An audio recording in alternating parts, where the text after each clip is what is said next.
Picture a lamp, not an impressive lamp, a small iron lamp, the kind that cost almost nothing in the markets of the ancient world, the kind that any household in the Roman Empire would have owned without a second thought.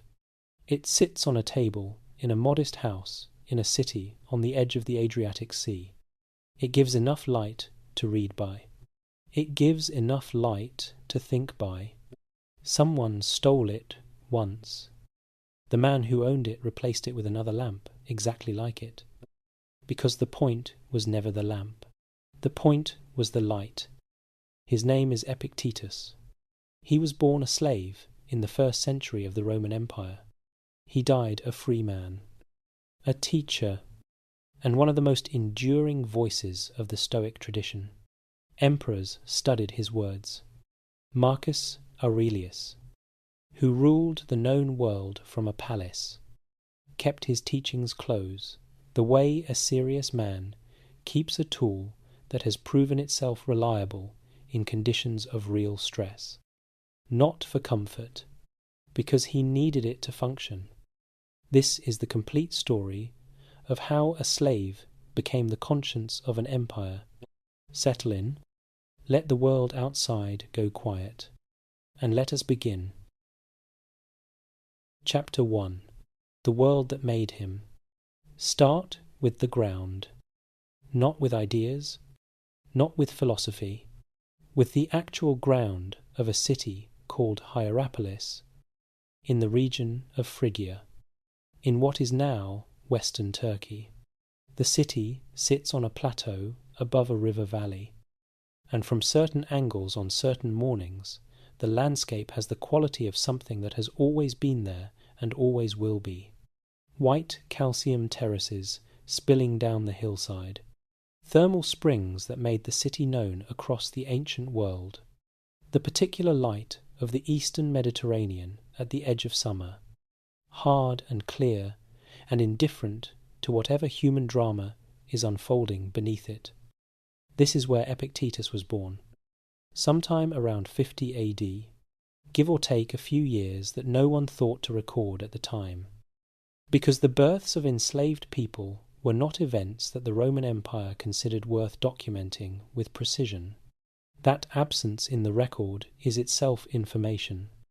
It tells you something about the world he entered, about the particular kind of invisibility that was the starting condition of his life. And it tells you something about the kind of philosophy that would eventually come from that starting condition. A philosophy that had no patience for the idea that a person's worth was determined by the documents that recorded their existence.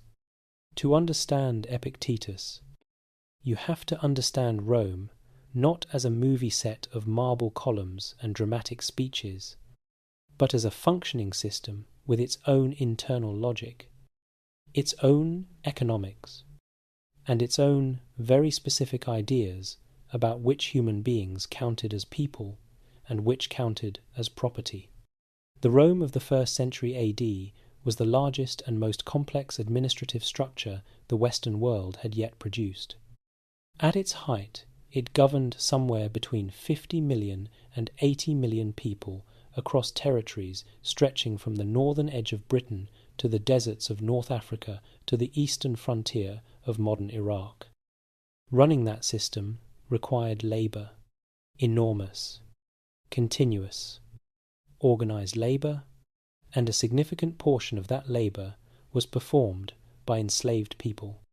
The precise numbers are genuinely uncertain, and any account that gives you exact figures is offering more confidence than the evidence supports.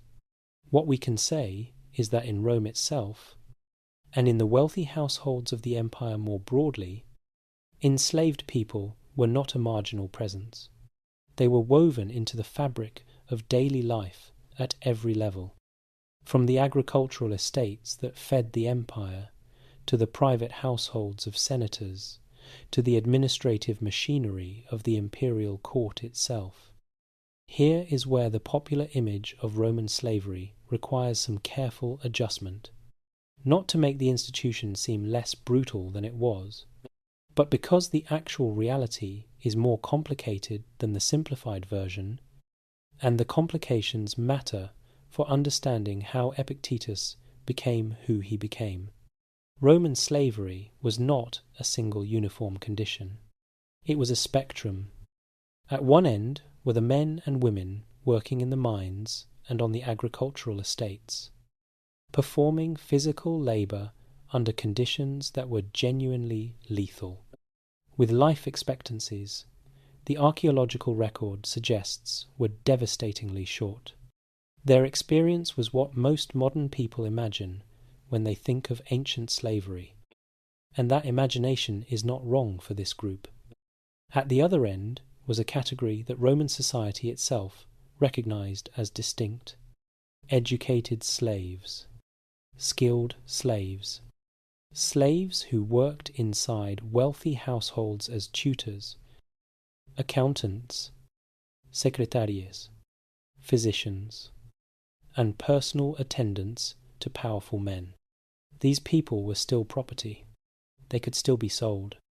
They had no legal rights in the modern sense, but their daily experience was substantially different from that of the person in the mines, and their proximity to power sometimes gave them access to education, to social networks, and occasionally to freedom, that the rest of the enslaved population could not have imagined. Epictetus entered the second category. The city where he was born was not a provincial backwater. Hierapolis was a prosperous and cosmopolitan place, known throughout the ancient world for its textile industry, its healing springs, and a religious significance that drew visitors from across the eastern Mediterranean. The thermal waters bubbling up through the limestone plateau had been attracting the sick and the hopeful for centuries, and the infrastructure built around those springs made Hierapolis a city with a genuinely diverse and mobile population. It was also deeply integrated into the wider cultural world of the Greco-Roman Mediterranean.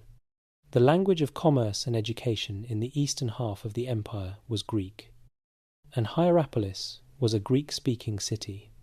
The philosophical tradition Epictetus would eventually inherit, the Stoic school that traced its origins back through Chrysippus and Zeno to the streets of Athens 4 centuries before his birth, was a tradition that lived in the Greek language, that breathed through Greek texts and Greek arguments and Greek ways of framing the hardest questions human beings can ask. The boy who would become Epictetus grew up in a city where that language was alive in the streets. We do not know his mother's name. We do not know his father's name, or whether he knew his father at all. We do not know what circumstances led to his enslavement, whether he was born into it, or sold into it, or taken through some transaction. The historical record has not preserved. These gaps are not accidents. They are the predictable result of a world in which the inner lives of enslaved people were not considered worth recording by the people who did the recording. What we have instead is the fact of his survival, and the fact of his arrival in Rome, and the fact that the household he arrived in was one of the most unusual and revealing households in the entire empire. His master, Epaphroditus, was not a traditional Roman aristocrat. He was himself a freedman, a former slave who had earned his freedom and subsequently risen to a position of extraordinary influence. Epaphroditus served as a personal secretary to the Emperor Nero, managing the imperial correspondence and controlling access to the emperor on matters of written petition. In a system where access to the emperor was among the most valuable commodities in the known world, that position made Epaphroditus a man of genuine and serious power. Think about what this arrangement tells you about Rome. Here was a man who had once been property, now owning property, A man who climbed from the bottom of the Roman social hierarchy to a position where senators and generals needed his cooperation to reach the emperor's ear. The fact that Epictetus was owned by a man who had himself been enslaved is not a detail that softens the reality of his situation. It is a detail that illuminates the specific and strange world he was moving through, a world where the lines between freedom and bondage, between power and powerlessness, were more complicated than any simple map of the social order could capture.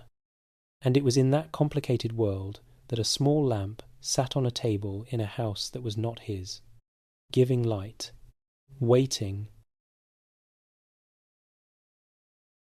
Chapter 2. The Master's House.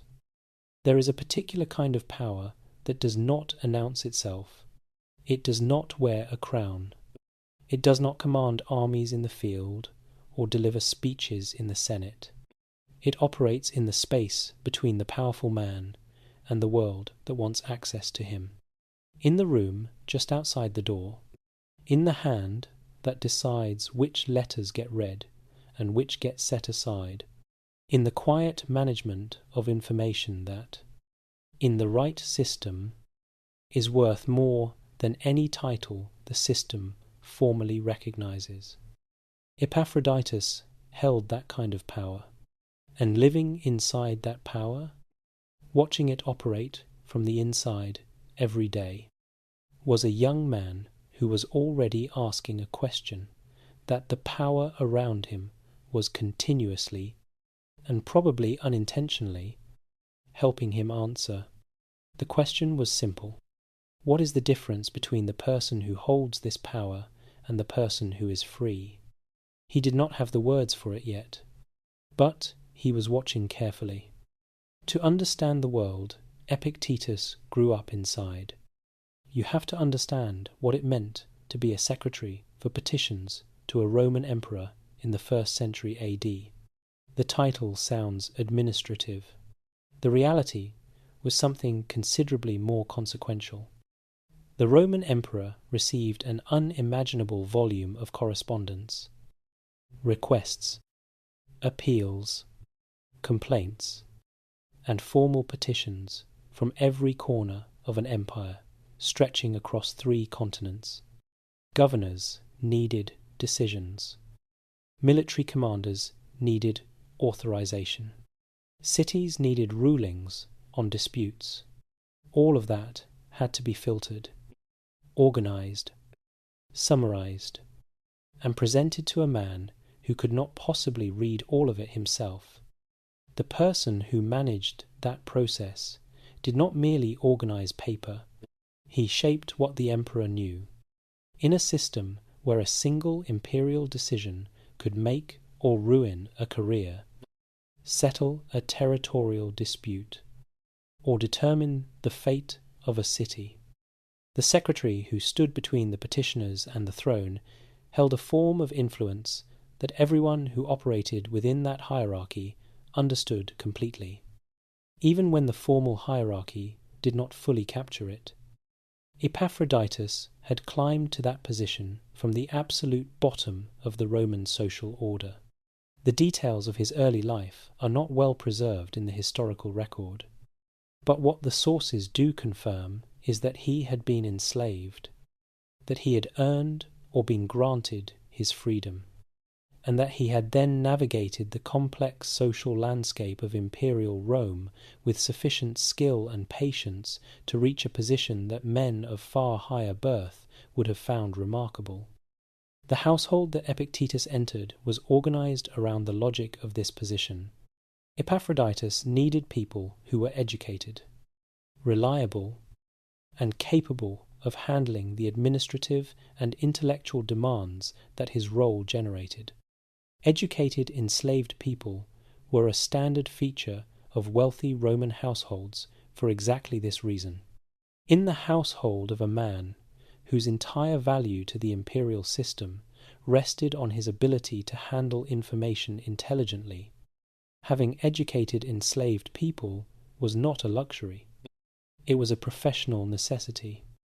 This is the context in which the young Epictetus found himself, not in the fields, not in the mines, in a household where intelligence was valued, where Greek was spoken, where the traffic of imperial business moved through the rooms daily, and where a boy with an exceptional mind had, despite everything, access to the kind of intellectual environment that most free people in the empire never encountered. None of this made him free. That point needs to be held clearly throughout this story. The most repeated story about his time in this household involves his leg. The accounts come to us through later sources at some distance from the events themselves, and historians are careful to note that the specific details may have accumulated in the retelling. What does appear consistently across multiple independent accounts is that Epictetus had a lasting physical disability affecting his leg, and that this was noted by people who observed him in his later life. The precise cause and circumstances the sources do not establish with confidence. What the story points toward, regardless of its specific accuracy, is something real, something about the specific vulnerability of a body that belongs to another person by law, something about the gap between physical power and genuine freedom that Epictetus would spend the rest of his life articulating with the precision of a man who had learned the distinction not from a book but from the inside of the god, experience itself. He observed things in that household.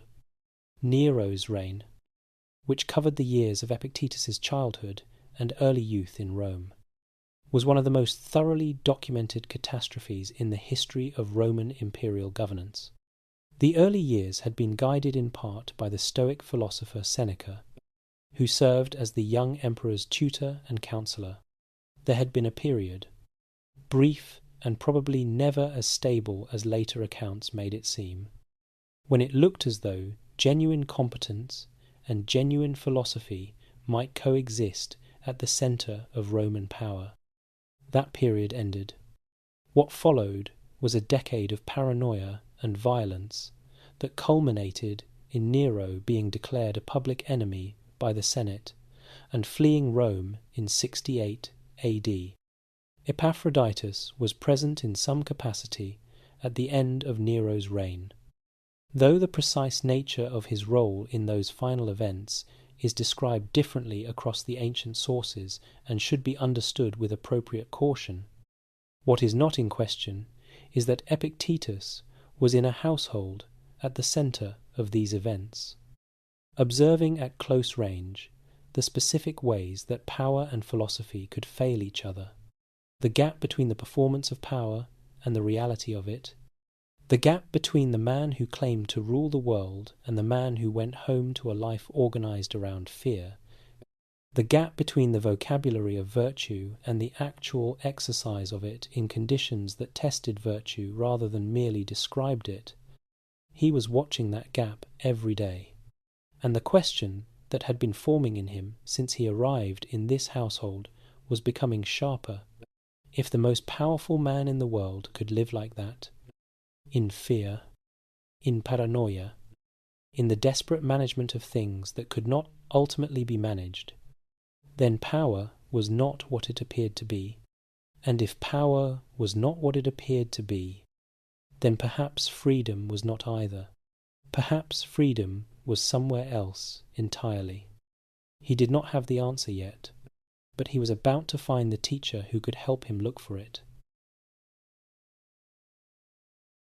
Chapter 3. The teacher he found. There is a question worth asking before we go any further. Why would a philosopher teach a slave? In the context of the first-century Roman world, this was not a simple question. Philosophy in Rome was, with very few exceptions, a pursuit for free men of means. It required leisure. It required literacy. It required access to texts and teachers that was not available to people who spent their days performing the labour that kept the empire running. The philosophical schools that operated in Rome drew their students from the educated class, from the sons of senators and wealthy families who had come to Rome for the kind of education that would prepare them for public life. Teaching an enslaved person philosophy was not simply unusual. It would have seemed, to most of Rome's educated class, a fundamental misunderstanding of what philosophy was for. Musonius Rufus disagreed, and his disagreement was not a quiet, carefully hedged academic position. It was a direct, public, and in the context of his world genuinely radical claim. Philosophy was not the property of the free and the educated. It was the birthright of every rational being, and every human being, regardless of legal status, regardless of gender, regardless of social position, was a rational being. Read that slowly, because it is easy to nod and move past it without registering what it actually meant in 50 AD Rome. Musonius was not saying that enslaved people deserved better treatment, though his philosophy implied that. He was saying something more foundational. He was saying that the capacity for moral reasoning, the capacity to choose how to live, the capacity to pursue virtue and understand the good, was not a privilege conferred by freedom or wealth or birth. It was a feature of being human. Full stop. In a society built in part on the legal fiction that certain human beings were not fully human in the morally relevant sense, this was not a comfortable position to hold publicly. Musonius Rufus was a Roman knight, what the Romans called an eques, a member of the second tier of the Roman aristocracy below the senatorial class. He was born sometime around 30 AD and taught philosophy in Rome during the reigns of Nero and Vespasian.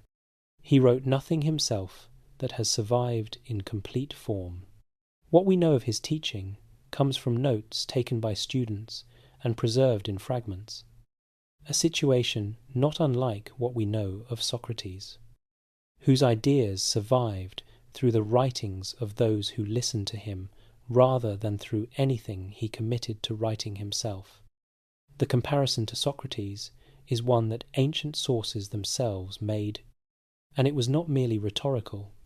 Like Socrates, Musonius taught by questioning rather than lecturing. Like Socrates, he was more interested in changing how his students lived than in giving them doctrines to memorize. Like Socrates, he made powerful men uncomfortable, not by threatening them directly, but by asking questions that revealed the gap between the lives they were living and the lives they claimed to value. And like Socrates, he paid a price for it. Musonius was exiled from Rome twice. The first exile, under Nero, sent him to the island of Gyaros in the Aegean, a place used by the Roman government as a destination for political inconveniences. People whose presence in Rome was considered dangerous, but whose execution would have been more trouble than it was worth. The conditions on Gyaros were harsh. The island was remote. Musonius spent time there under conditions that would have broken most men and returned to Rome with his convictions. By all available evidence, unchanged. The second exile came under Vespasian, who expelled philosophers from Rome in 71 AD.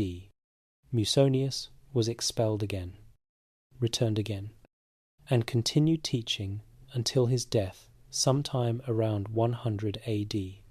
What was it about his teaching that made emperors nervous? Part of the answer is the Stoic tradition itself. The Stoics believed in a rational order underlying the cosmos, a principle of reason that structured reality and to which human reason had access. From this they derived the idea of natural law. a standard of justice that existed independently of any particular legal system or political authority. A Stoic philosopher who took this seriously could not simply endorse whatever the emperor decreed on the grounds that the emperor had the power to enforce it. Power and justice were not the same thing. They had never been the same thing. And saying so clearly, in a city where the emperor's word was literally law, had a way of making the authorities uncomfortable regardless of how politely it was framed. But Musonius added something to the standard Stoic position that made his teaching particularly pointed. He insisted that philosophy had to be lived, not performed. That a philosopher who spoke beautifully about virtue and then went home to a life of comfort and self-indulgence was not a philosopher at all, but a hypocrite with a good vocabulary. That the test of philosophical understanding was not the quality of your arguments, but the quality of your choices. And this standard applied to everyone: the senator and the slave, the emperor and the freedman. For an enslaved person in his audience, this message had an immediacy that it could never quite have for a senator's son. The senator's son could treat freedom as an abstract concept or a political category. Epictetus could not. Freedom, for him, was not an abstraction. It was the specific and daily question of what remained genuinely his in a life where almost nothing was. Musonius was giving him an answer. Now, a word of honesty about what the historical record does and does not tell us here. The precise mechanism by which Epictetus encountered the Stoic teaching of Musonius is not documented in the surviving sources with any confidence. Whether they met directly, whether Epictetus had access to his lectures through some arrangement we cannot reconstruct, whether the connection was more indirect through texts or other teachers in the same tradition, the sources leave this genuinely open. What the sources do allow us to say is that Epictetus clearly absorbed the Stoic tradition as Musonius represented and developed it, and that the intellectual relationship between the two, whatever its precise form, shaped the foundation of everything Epictetus later built. The gap in the record is real. The outcome is not in doubt. He absorbed not just the content of Stoic philosophy, but the method, the relentless questioning, the refusal to accept easy answers, the insistence that philosophy is not an intellectual exercise, but a way of living that must be tested against the actual conditions of an actual life. That insistence would become the defining quality of everything Epictetus later taught, not because he read it in a book, because he lived it first, in a house that was not his, in a body that was not legally his, in a city that had no particular obligation to regard him as a person. The tradition gave him the vocabulary, but the knowledge was already there, formed in the specific conditions of his existence, waiting for the words. The small lamp burned on. He was reading by it now, and what he was reading was beginning to make sense of everything he had already lived. Chapter 4. The Dichotomy that Changed Everything. There is a thought experiment worth trying before we go any further. Imagine that you wake up tomorrow and everything you consider yours has been removed. Not gradually, not through a process you had any say in, simply removed, by a force larger than you, operating according to its own logic, indifferent to your preferences, your home, your money, your reputation, your physical freedom, the plans you made for next year, what is left? For most people, the honest answer produces a kind of vertigo. The things we call ourselves are so thoroughly tangled with the things we own and the positions we hold and the way other people see us, that the question of what remains when all of that is gone is genuinely difficult to answer without anxiety. Epictetus did not need to imagine this scenario. He was living it, and the philosophy he developed in response was not a coping mechanism or a consolation. It was a precise and rigorous account of what is actually real about a human life when everything that can be taken has been taken. The central idea, the one that runs through everything he taught, is expressed in the very first sentence of the Enchiridion, the handbook that Arrian later compiled from his teaching. The version Arrian recorded goes something like this: of existing things, some are in our power and some are not in our power.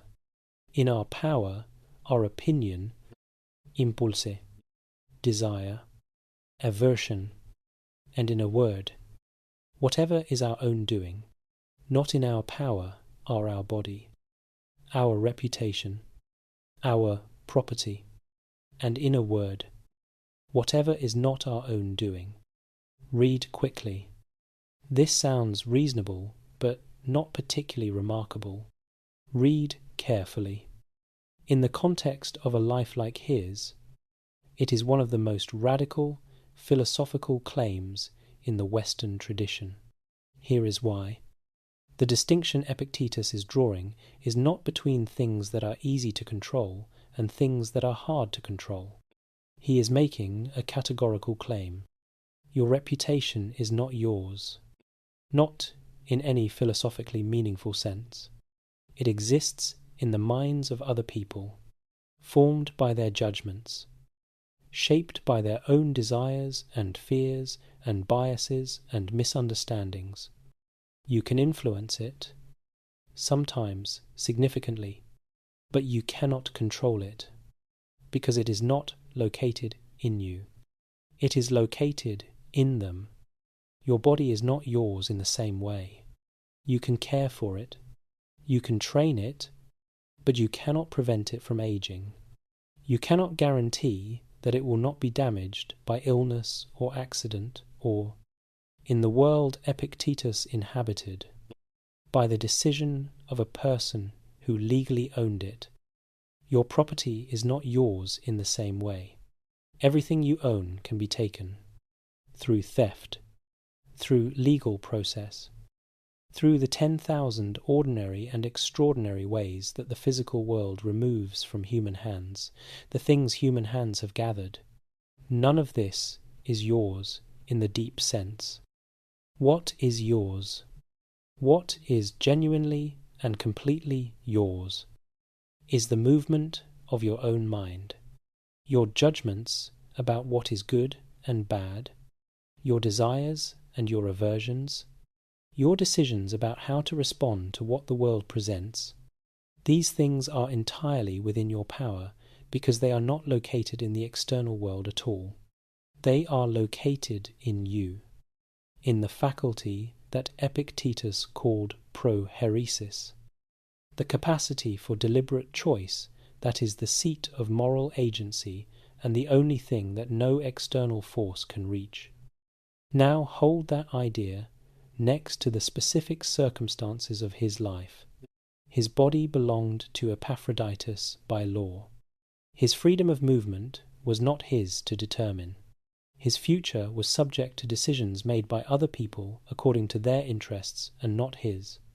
By almost every measure that the Roman world used to assess a person's standing and security, he had nothing.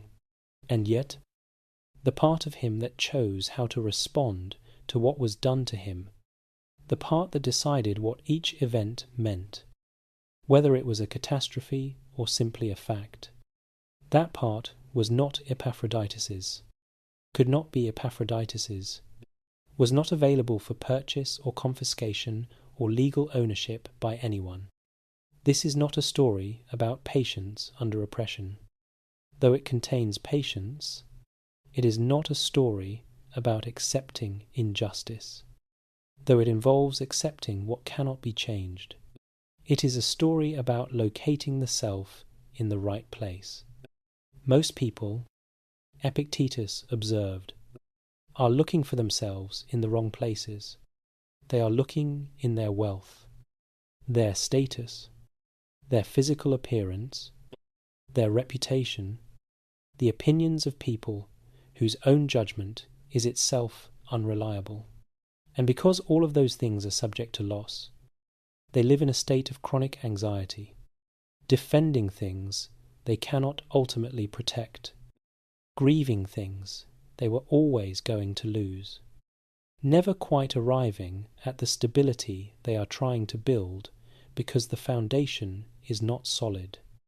The Stoic solution was not to stop caring about the world. It was not to become indifferent to other people, or to adopt a posture of detachment that insulated you from the full experience of being alive. Epictetus was clear about this, and it is a point that popular accounts of Stoicism frequently get wrong. The goal was not emotional flatness. The goal was what the Stoics called eudaimonia, a Greek word usually translated as happiness, but carrying connotations closer to flourishing, to the condition of a life that is going well in the deepest sense, aligned with what you actually are, rather than with what the world happens to have given you or taken from you on any particular day. To reach that condition, you had to practice a specific discipline of attention. You had to learn to notice, in real time, when your distress was coming from something genuinely within your power, and when it was coming from your attachment to something that was not. Easier to describe than to do. He was clear about that too. He was not offering a simple formula. He was offering a direction of practice that, applied consistently over time, produced a different relationship to the inevitable losses and uncertainties of a human life. And here is what separates his teaching from every self-help framework that has borrowed from it in the centuries since. He was not teaching it as a strategy for success. He was not saying that if you practice the discipline of desire, you will be more productive, or that you will achieve your goals more efficiently. He was saying something considerably more demanding and considerably more honest. He was saying that most of what you are currently pursuing is not worth pursuing, because it is located outside the only domain where genuine freedom is available, and that the work of philosophy is not to help you get more of what you want. It is to help you understand that what you want is probably the wrong thing. This message was not popular with everyone who heard it. It is still not popular. But for a person whose external circumstances had already removed the option of placing their sense of self in wealth or status or physical security, for a person who had been living the forced version of this experiment their entire life, it had a different quality. It did not ask him to give up something he had. It named something he had already found, or been forced to find, in the specific conditions of his existence. The dichotomy between what is up to us and what is not was not, for him, a philosophical position arrived at through abstract reasoning. It was a description of a reality he had been living before he had the vocabulary to articulate it. The tradition gave him that vocabulary. The knowledge itself came from somewhere the tradition had never produced it before. It came from the experience of being owned, and that is precisely why, when he began to teach it himself, it carried a weight that the same words, spoken by a man of comfortable circumstances, could not quite replicate. He was not asking his students to trust a theory about freedom. He was telling them what he had learned from inside the real thing. Soon he would carry that understanding somewhere else. But first, the papers had to come. Chapter 5. Freedom before the papers came. There is a version of freedom that arrives with documentation, a legal instrument, a formal declaration, a change in status that the record acknowledges and the world, in its official dealings with you, is required to honor. In Rome, this version of freedom had a name. It was called manumission, and it came with a specific set of legal and social consequences that determined what kind of person you became once the formalities were complete.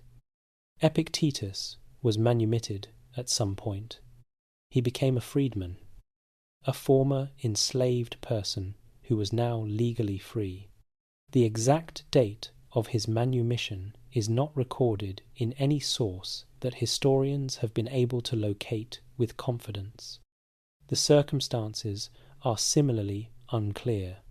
Whether Epaphroditus freed him voluntarily, whether he purchased his own freedom through some arrangement, the sources do not describe. Whether the manumission came before or after Epaphroditus's own fortunes changed with the death of Nero, these are questions the historical evidence does not answer. What we can say is that by the time Epictetus appears clearly in the historical record as a teacher in his own right, he is a free man. And what we can say with equal confidence is that the philosophical framework he had been developing had already arrived at a position that made the legal question of his status somewhat secondary to a different question entirely. Because here is what Epictetus taught about freedom. Once he began teaching, legal freedom is not the same as actual freedom. Manumission changes your status in the eyes of the Roman legal system. It does not, by itself, change anything about the internal condition of the person who has been freed. A man enslaved by his passions before his manumission is still enslaved by his passions after it. A person who measured their worth by the opinions of those around them while enslaved will continue to measure their worth the same way once free, unless something changes the framework they are using to make that measurement. The chains that most people carry, he argued, are not the iron kind. They live inside the mind, in the structure of what you want and fear and consider worth pursuing, and those chains cannot be removed by any legal process. They can only be removed by the patient, difficult, ongoing work of learning to want the right things. He had been free in this sense, or working toward this kind of freedom, long before any document confirmed his legal status. And many of the legally free people who would later come to study with him, the young men from wealthy families who had never spent a day in legal bondage, were, by his analysis, considerably less free than he had been at the worst moments of his enslavement. This was not a comfortable thing to say to the sons of senators. He said it anyway, with the directness that his teaching was known for, and with the evidence of his own life available as an argument that was difficult to dismiss. Rome, in the decades after Nero, was a city in a state of political instability. It was trying to manage through a combination of force and performance. Consider what happened in the year 69 AD, the year after Nero's death. 4 different men became emperor in the space of 12 months. Each one had achieved the pinnacle of external power. Each one found that the pinnacle offered no protection whatsoever from the forces that removed him. This was Epictetus's philosophy, made visible in real time, not as an abstract argument about the nature of freedom, as a sequence of historical events that anyone paying attention could read as a demonstration. The men who held the most powerful position in the known world were killed by their own guards, betrayed by their own allies, removed by forces they had spent their entire careers trying to control. The power they had accumulated protected them from almost nothing when the moment of crisis arrived. They had located their security in exactly the place Epictetus had identified as the wrong place, and the world had demonstrated, with a brutal efficiency that no philosophical lecture could match, exactly what happened when you did that. Vespasian emerged from this chaos as the founder of the Flavian dynasty, and brought a period of relative stability that Rome badly needed. But Vespasian had limited patience for the philosophical community's habit of questioning the legitimacy of imperial authority. In 71 AD, he expelled the philosophers from Rome. Musonius Rufus was among those expelled, for the second time in his career. Whether Epictetus was directly affected by this specific expulsion is not clearly established in the sources. He was not yet the prominent figure he would become, but the pattern of imperial hostility to philosophical independence was being established clearly enough that anyone paying attention understood the direction things were moving. Then came Domitian, and Domitian would make the previous expulsions look like a warning that nobody had taken seriously enough. Chapter 6. Domitian's Purge and the Road to Nicopolis. There is a specific kind of fear that authoritarian power produces, not the fear of a single violent event, though that fear is present too, something more corrosive, the fear of being watched, the fear that what you say in one room will be reported in another, the fear that the distance between a careless word and a catastrophic consequence has shrunk to nothing, so gradually that you did not notice it until the day you looked around and realized that everyone in the room was speaking with the particular careful precision of people who have learned that imprecision can be fatal. Rome under Domitian was that kind of city. Titus Flavius Domitian became emperor in 81 AD.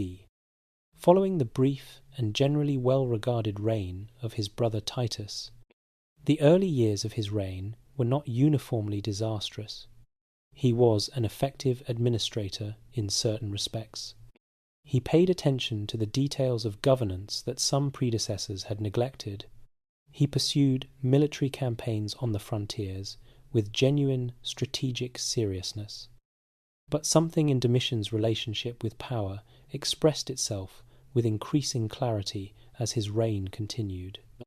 By the accounts of people who observed him closely, including the historian Suetonius and the writer Pliny the Younger, he was a man consumed by the anxiety of holding on to what he had.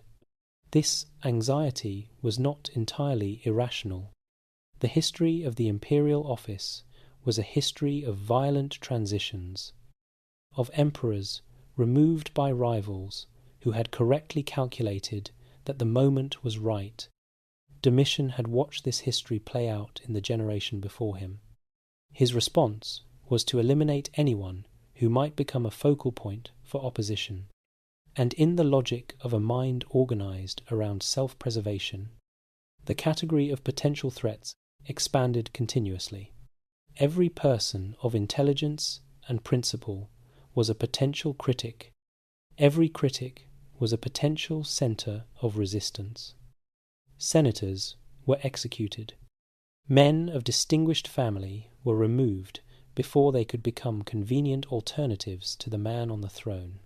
Tacitus, who lived through these years, described the atmosphere with the weight of genuine personal memory. He wrote about a time when the most visible thing a person could be was also the most exposed. Now think about where Epictetus stands in this environment. He is a former slave who has become a philosopher, working in the tradition of a teacher who had already been exiled twice for asking inconvenient questions. He is teaching in a city where the most powerful man in the world has decided that independent thinking is a form of insubordination. He is doing, daily and publicly. The one thing that the system around him has the least tolerance for, he is asking what genuine authority actually requires to be legitimate. The Stoic tradition had been asking that question since its origins. The answer the tradition kept arriving at, that legitimate authority requires virtue and wisdom and not merely force, was precisely the kind of answer that made Domitian's court uncomfortable, not because it called for armed resistance, because it established a standard that the emperor could not meet, publicly, in the vocabulary of a tradition that educated Romans respected. Domitian's response came sometime in the later years of his reign. The ancient sources differ on the precise date, with historians placing it most likely in the early 90s AD. He issued an edict expelling all philosophers from Rome and from Italy entirely. Epictetus left. He went to Nicopolis, a city on the western coast of Greece in the region of Epirus, on the Adriatic coast of what is now northwestern Greece. The city had been founded by the Emperor Augustus to commemorate his victory at the nearby Battle of Actium in 31 BC, the battle that ended the Roman Republic and made Augustus the undisputed ruler of the Roman world. It was a prosperous and well-connected city, large enough to support a philosophical school, but far enough from Rome that the daily machinery of imperial anxiety was unlikely to follow every lecture given in its public spaces. Here is what needs to be said about that departure clearly. The expulsion from Rome was, in ways that could not have been obvious at the time, the best thing that ever happened to him philosophically. Not because the conditions of the expulsion were good, because what Nicopolis offered that Rome could not was the specific kind of space that his teaching required. Space to build something permanent, something rooted, something that was not dependent on the tolerance of an imperial court whose tolerance was always provisional. In Rome, he had been a philosopher working in the margins of a system organized around power. In Nicopolis, he could build a school organized around something else entirely. He was somewhere in his 30s or 40s when he arrived, depending on which estimates of his birth date you find most persuasive. He had no institutional backing, no wealthy patron, no established reputation that would attract students automatically. He had his mind, his method, his years of living the philosophy he intended to teach, and a city that was, by the logic of exile, available in a way that Rome had never quite been. He found a house, he found a table, he found a lamp, not impressive, not expensive, functional, the kind that gives enough light to think by. And he began. Domitian was assassinated in 96 AD. The senators who had survived his reign celebrated his death with a vehemence that shocked even people who had suffered under him. His memory was formally condemned. His name was removed from public inscriptions. Rome did what Rome often did to emperors it wanted to pretend it had never had. Epictetus was in Nicopolis when Domitian died. He did not return to Rome, or if he did not stay. Nicopolis had become his city, the place where the work was rooted, the place where a modest house held a modest table, and the work of a lifetime was finally being done in conditions that suited it. The man who had been pushed out of the centre of the world had found, on its edge, exactly the place where his teaching could do what teaching is actually for, not to produce philosophers in the abstract, to produce people who were actually free. Chapter 7. The School on the Edge of the Empire. Picture the school. not a grand institution, not marble columns and formal lecture halls, and the kind of architectural ambition that announces itself from a distance. A space, a set of modest rooms where the afternoon light came in from the west, and the air carried the particular quality of a coastal city sitting at the junction of land and sea routes connecting the eastern and western Mediterranean. The students who came to this space came from surprising distances and surprising backgrounds. This is one of the more striking facts about the school at Nicopolis, and it tells you something important about what Epictetus had built and what need it was meeting in the world of the late 1st and early 2nd centuries AD. The Roman Empire, at its height, was not a world without educational institutions. It had schools of rhetoric in every major city. It had philosophical schools in Athens that traced their lineage back to Plato and Aristotle. It had wealthy private tutors available to families who could afford them. What was difficult to find, and what the students who made the journey to Nicopolis were apparently looking for, was something different from credentials. Something harder to name and harder to acquire, and considerably harder to fake once you claimed to have it. They were looking for the thing that Epictetus was actually offering, not the appearance of wisdom, but the beginning of it, not the vocabulary of the examined life, but the examined life itself, or at least the honest confrontation with how far their current lives were from examination. The students who appear in the Discourses are a varied group. Some are young men from wealthy provincial families who have heard about the school and come to see whether it lives up to its reputation. Some are older men, established in their careers, who have arrived at a point where the things they worked to achieve have not produced the contentment they expected. Some are men facing specific difficulties, exile or illness or loss, who have come to a philosopher because they have run out of other places to turn. And some, apparently, are men of genuinely high social rank, people who occupy positions of real administrative power in the Roman world. They come to this modest school in a city on the Adriatic coast. They sit in the same rooms as men of far lower birth. They submit themselves to the same questioning. This is not incidental. It is the point.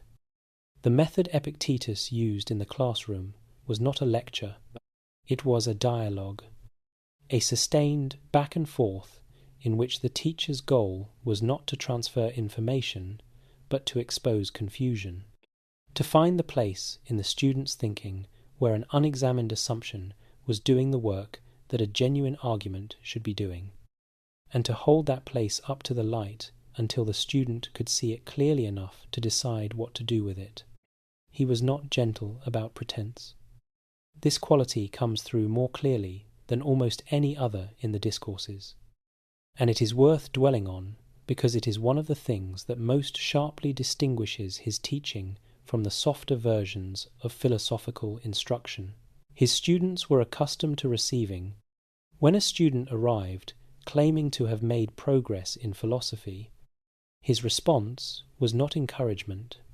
It was a specific question. What does the progress consist of? Not in terms of texts read or arguments memorized, but in terms of actual behavior in actual situations. Had the student's relationship with anger changed? Had the student's fear of death diminished in any practical sense? Had the student responded differently in the last difficult situation they encountered than they would have before studying philosophy? If the answer was that the study had produced better arguments about Stoic doctrine without producing any corresponding change in behavior, his assessment was direct. The student had not made progress. The student had acquired a more sophisticated vocabulary for describing a life that was still organized around the wrong things. This was not comfortable to hear. Some students apparently left. Some came back, some stayed and did the harder work he was actually asking of them. The physical conditions of the school reflected the philosophical principles it taught. He lived simply. By all accounts, his personal life in Nicopolis was marked by a deliberate absence of the material accumulation that the Roman upper class considered the natural accompaniment to any position of social prominence. Men of significant wealth and standing came to study with him. They brought the social expectations of a world in which a teacher of his prominence would naturally be surrounded by at least a minimum of the comfort that prominence was supposed to confer. He was not surrounded by comfort. And then there was the lamp. Someone stole it. You already know this part. He replaced it with another exactly like it. And the replacement was not resignation and not performance. It was the philosophy made visible in a single act. The thief got a lamp. He got the confirmation that he was not attached to lamps. The teaching and the life had become, at some point that no one could quite identify, indistinguishable from each other. He did not write anything down himself. This appears to have been a deliberate choice. He was literate.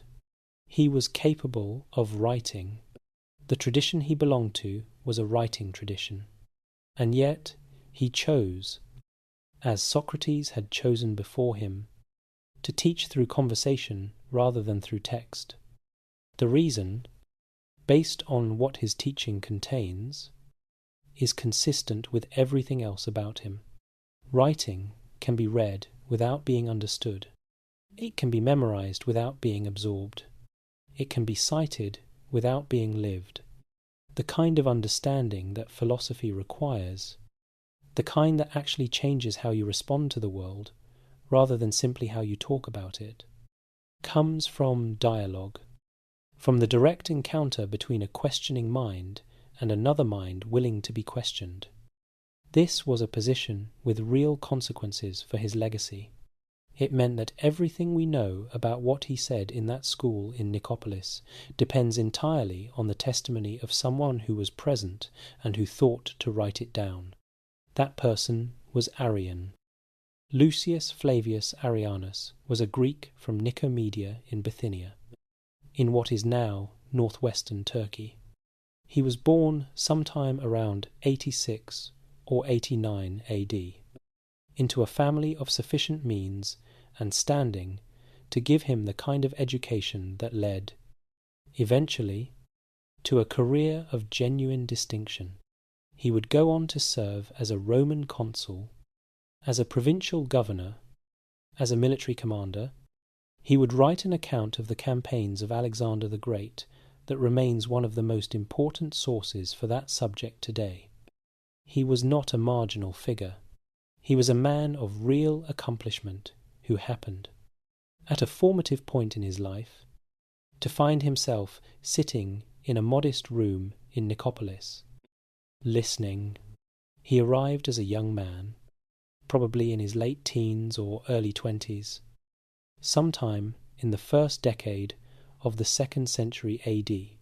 He stayed for several years, and at some point during those years, he began to write down what he heard. He was careful, in the prefaces he left, to explain what he was doing and what he was not doing. He was not writing a polished philosophical treatise. He was not organizing Epictetus's ideas into a systematic exposition of Stoic doctrine. He was recording, as accurately as he could manage, the actual texture of the actual conversations he had witnessed, with all their digressions, and moments of sharp humour and moments of genuine severity, because he believed that the authentic texture of the teaching was inseparable from its content.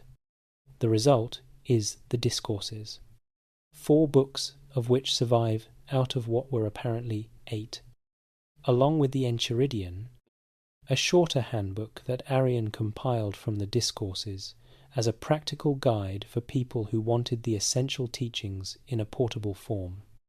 The survival of these texts was not guaranteed.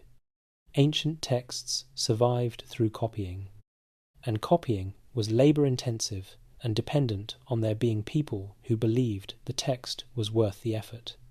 The Discourses survived because enough people, across enough centuries, found them worth preserving and passing along.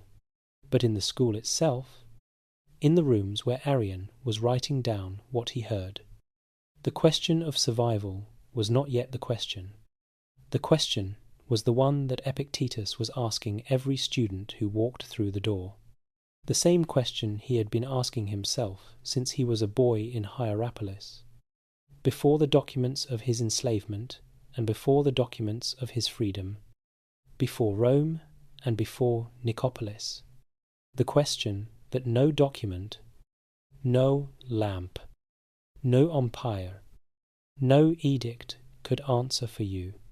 What is actually yours when the world has done what the world does, and taken what it takes, and left what it leaves?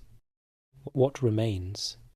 The next chapter will try to answer that question the way Epictetus answered it, not in a summary, but in the actual texture of his teaching, wort by wort, idea by idea, the way Arian heard it and wrote it down in a school on the edge of an empire a long time ago. Chapter 8. The Discourses. What he actually said. There is a problem with famous wisdom. The more widely a piece of philosophical teaching travels, the more it gets compressed. The context falls away. The difficulty falls away. The specific human situation that produced the insight, the argument that preceded it, the objection it was answering, all of that falls away. And what remains is a sentence, a clean, quotable sentence that can be printed on a poster or dropped into a speech or shared on a screen with a photograph of a sunset behind it. Epictetus has suffered from this more than almost any philosopher in the Western tradition. The sentence that opens the Enchiridion has been quoted so many times and in so many contexts that it has acquired the quality of a familiar landscape that people stop actually seeing because they have seen it so many times. The words are there. The meaning has been smoothed by repetition into something easier and less demanding than what he was actually saying. So let us go back to what he actually said. Not the compressed version, the actual arguments, in something closer to the form he made them, with the difficulty intact and the implications followed through to where they actually lead. Picture the classroom in Nicopolis. A student has arrived, confident, well-dressed, from a good family. He has studied philosophy before. He knows the vocabulary. He settles into his seat with the particular ease of a person who expects to be confirmed in what he already believes. Epictetus looks at him and asks a question the student was not expecting. What do you actually want? Not what you think you want. Not what your family wants for you. What do you want? And is what you want actually capable of giving you what you are looking for? The student begins to answer, and somewhere in the answering, the question opens up in a way that cannot be closed again. Because the question is not really about the student's specific desires, it is about the structure underneath all desires, about whether the things most people spend their lives pursuing are located in the right place to begin with. This is where the Enchiridion begins. Not with a definition or a doctrine, with a distinction of existing things. Some are in our power and some are not in our power.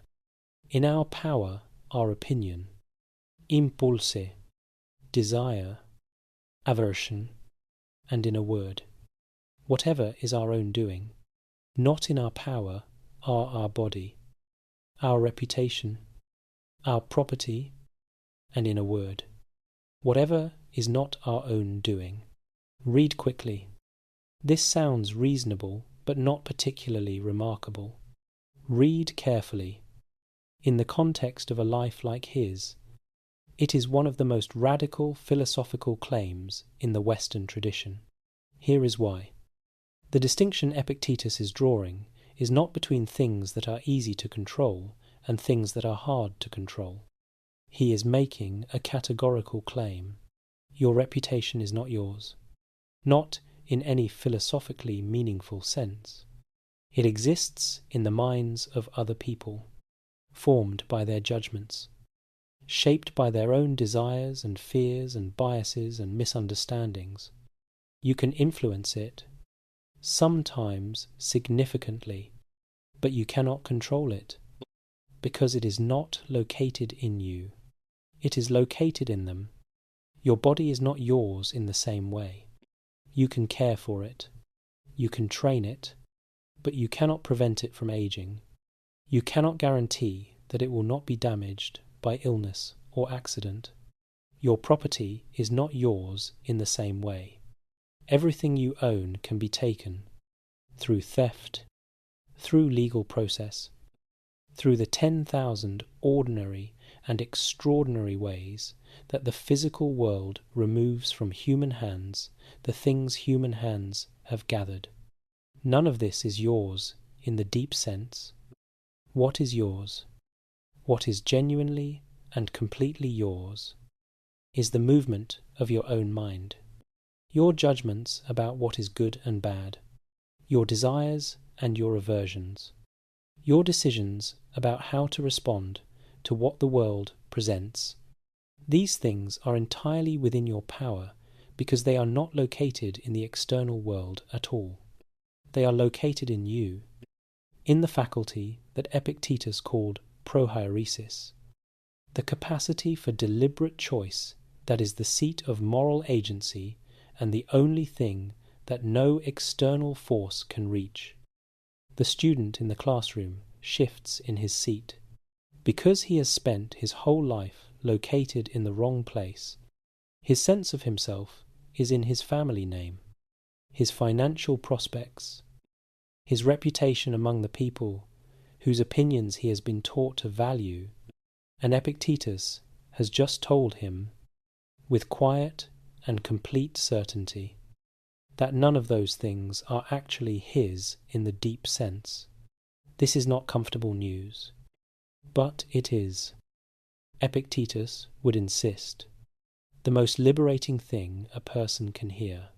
Once you understand that your reputation was never truly yours, you stop suffering every time someone else's judgment of you changes. Once you understand that your body was never fully yours, you stop being destroyed by illness and aging. Once you understand that your property was always on loan from a world that can reclaim it at any time, you stop organizing your entire life around protecting something that cannot ultimately be protected. Now the story of the stolen lamp makes sense in a different way. When it was taken, he was not performing equanimity for an audience. He had simply understood, at a level deeper than intellectual agreement, that the lamp was never his in the deepest sense. It was something he used, something sufficient for the purpose, and when it was gone, another lamp of the same kind was sufficient for the same purpose. This is the discipline of desire in its most practical and most visible form. But Epictetus did not stop there. The Discourses develop what scholars sometimes describe as 3 disciplines, and understanding them together gives you the full architecture of what he was teaching, rather than just the famous first sentence. The first is the discipline of desire, which we have already begun to explore. The ongoing work of aligning what you want with what is genuinely available to you as a rational agent, releasing the grip on outcomes that are not within your power, directing your energy toward the quality of your own responses and choices rather than toward the management of a world that will not be managed. The second is the discipline of action. This is the part that gets dropped most often from popular accounts of Stoicism, and its absence changes the character of the philosophy entirely. Epictetus did not teach withdrawal. He did not teach that because most things are outside your control, you should stop trying to change what can be changed. He taught something more precise. Act fully toward your goals. Give your best effort without reservation, but act with what he called a reserve clause, a built-in acknowledgement that the outcome depends on factors outside your control, and that your equanimity is not contingent on achieving it. Act, but release the result, not as an excuse for half-hearted effort, as a correction to the kind of attachment to outcome that turns every setback into a crisis and every failure into an identity. The third is the discipline of assent. This is the most subtle of the three, and perhaps the most practically powerful. It concerns the moment between stimulus and response. The fraction of a second in which an impression arrives, and before you have done anything with it. Back in the classroom, the well-dressed student has just received news that something he valued has been lost. His first instinct is pain. His body registers it before his mind does. Epictetus is watching. He is not asking the student to not feel the pain.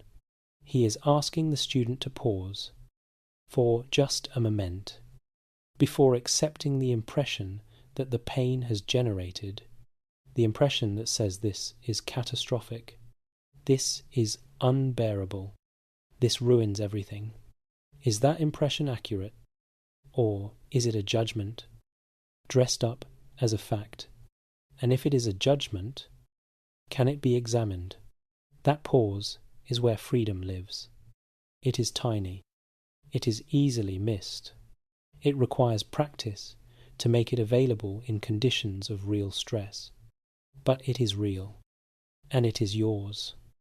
And nothing external can take it from you if you have developed it. The student is still uncomfortable. Good. Epictetus might have said, discomfort is the beginning of something real. There is one more dimension of the Discourses that deserves careful attention before we move on, because it is the dimension most often dropped from the popular Stoicism that has emerged in recent decades, and its absence changes the entire character of the philosophy. Epictetus was not teaching a philosophy of individual self-improvement. He was teaching a philosophy rooted in a specific understanding of what human beings are and what they are for. He believed, with the full weight of the Stoic tradition behind him, that human beings are social creatures in the deepest possible sense. Not social in the sense that they prefer company, social in the sense that their nature is constituted by their relationships to others, that the capacity for reason that defines them is a capacity they share with every other rational being, and that the proper use of that capacity includes a genuine concern for the well-being of other people, not as a strategy for one's own happiness, as an expression of what it means to be human at all. This is the part of Epictetus that gets lost when Stoicism is reduced to a personal productivity framework. He was not teaching people to be better at achieving their individual goals. He was teaching people to understand themselves as parts of a larger whole, participants in a rational order that obligates them not just to their own virtue, but to the flourishing of the people around them. When a student asked him what the goal of philosophy was, the answer he gave was not personal contentment. The goal was to live in accordance with nature, which, for a rational social being, meant living in accordance with reason and in genuine service to the community that reason revealed you to be part of. That is the Epictetus the Discourses contain, if you read them all the way through rather than stopping at the quotable passages. Not a self-help manual. A complete account of what a human life is for, and what it requires, and what it looks like when it is actually working. He did not promise it would be easy. He promised it would be real. And in a school on the edge of an empire, in a room lit by nothing more expensive than necessity required, real was not a small promise to make. Chapter 9. The Philosopher Who Lived What He Taught. There is a test for philosophers that most philosophers fail. It is not a written examination. It is not a disputation in which arguments are marshalled and conclusions defended. It is simpler and considerably harder. It is the test of whether the life you are living is actually consistent with the ideas you are teaching.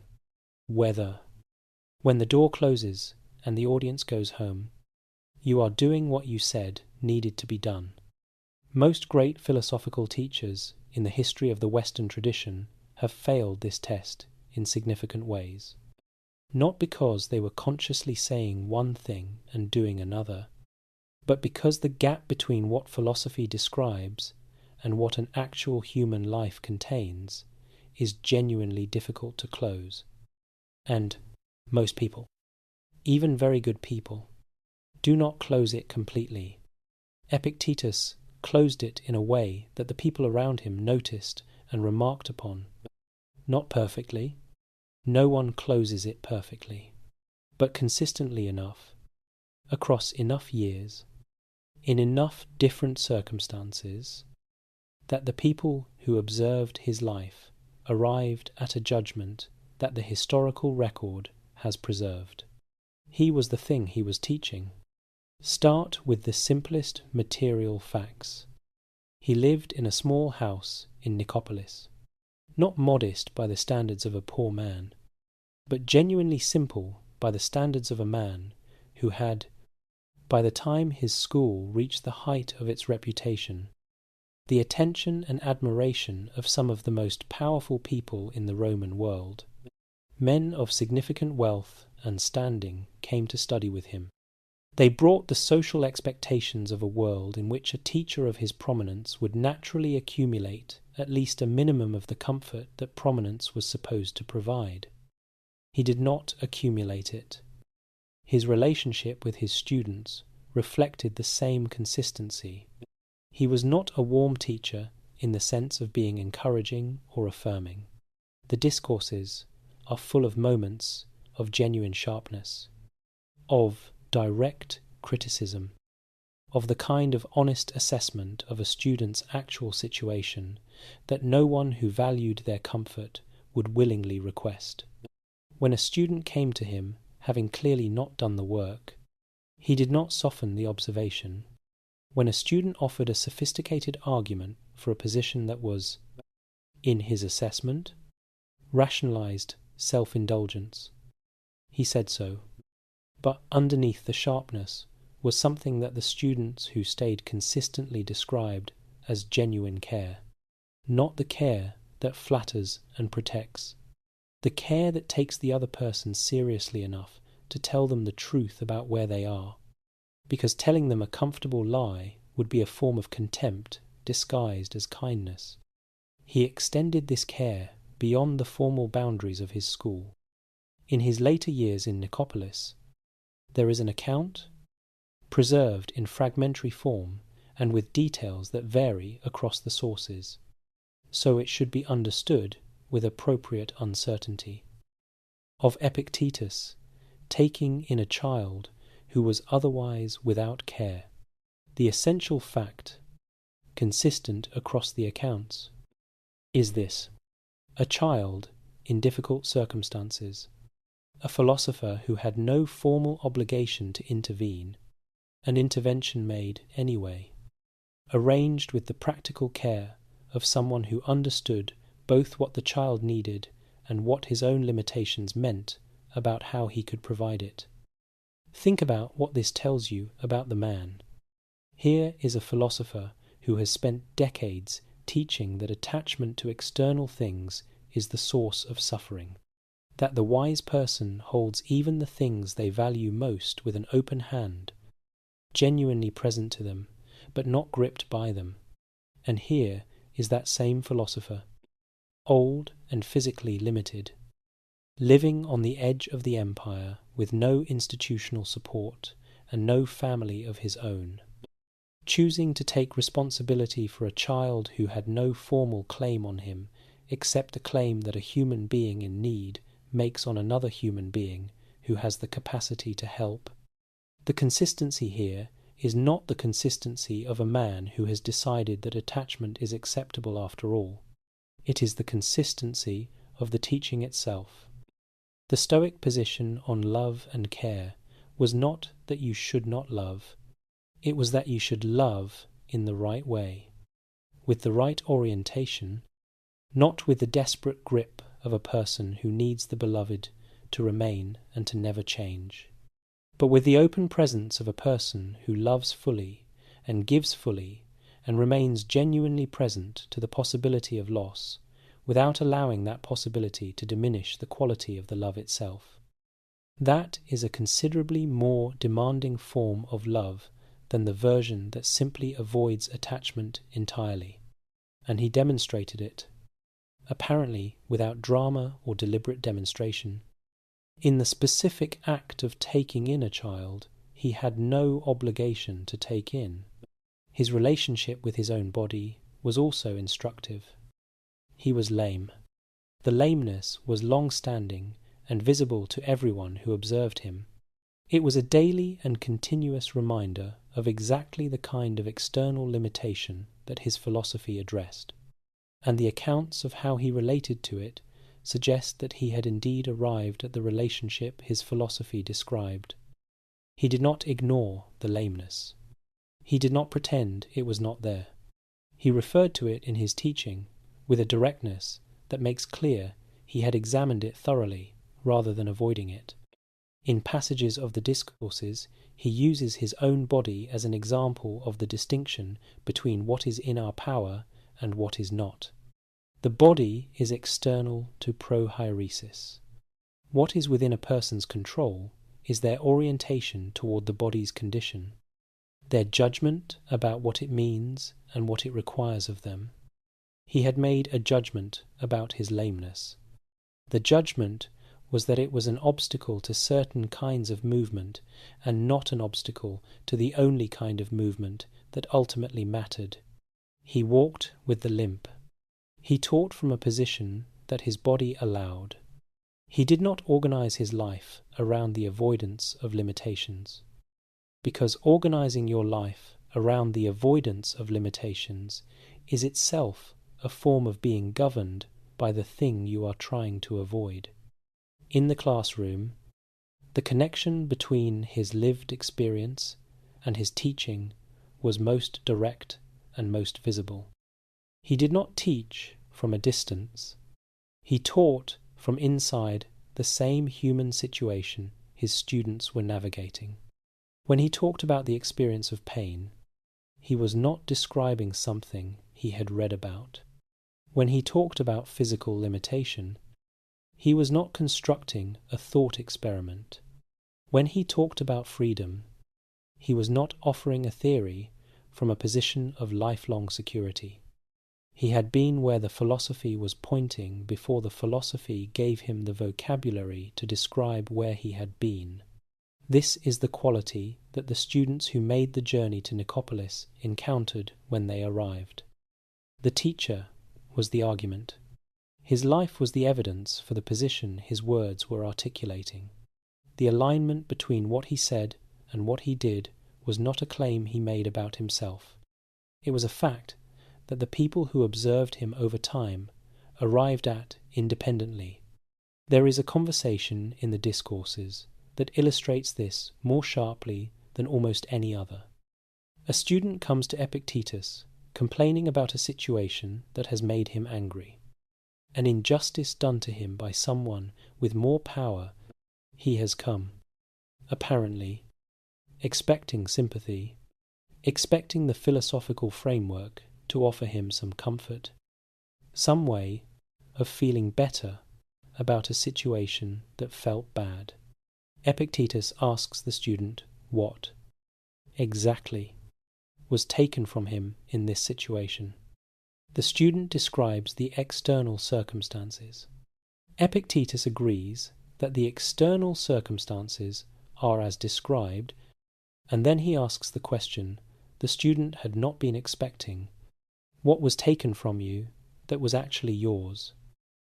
The student realizes, in the course of the conversation, that what was taken was things external to prohairesis, things that were never fully his in the deepest sense, things that, had he been practicing the philosophy he claimed to be studying, he would have been holding with the open hand that makes the taking of them something other than a catastrophe. The student is not comforted, he is disturbed, and Epictetus would have considered the disturbance the beginning of something real, because comfort that leaves you where you are is not philosophical teaching. It is philosophical decoration. He had no interest in decoration. He had been to the places that decoration cannot reach.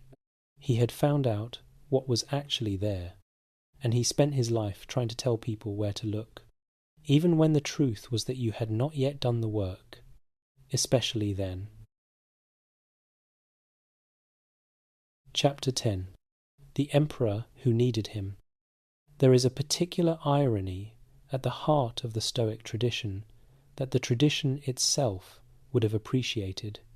The philosophy developed most completely by a man who had been a slave became the philosophy most urgently needed by the man who ruled the world.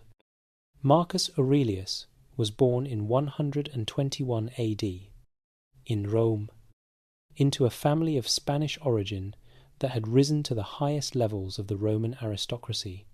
He was adopted by the Emperor Antoninus Pius at the age of 17, at the instruction of the Emperor Hadrian, who had identified in the boy Meskia quality of seriousness and moral intelligence that the imperial office required.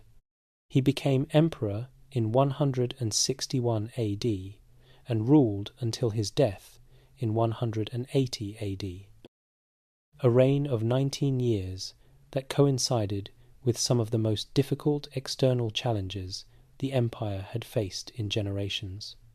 Plague, war on multiple frontier, the continuous pressure of governing a structure of almost unmanageable complexity from a centre that was always inadequate to the periphery it was supposed to control. He kept a journal, not a public document, not a philosophical treatise designed for an audience, a private record of his ongoing effort to apply the principles he believed in to the conditions of the life he was actually living.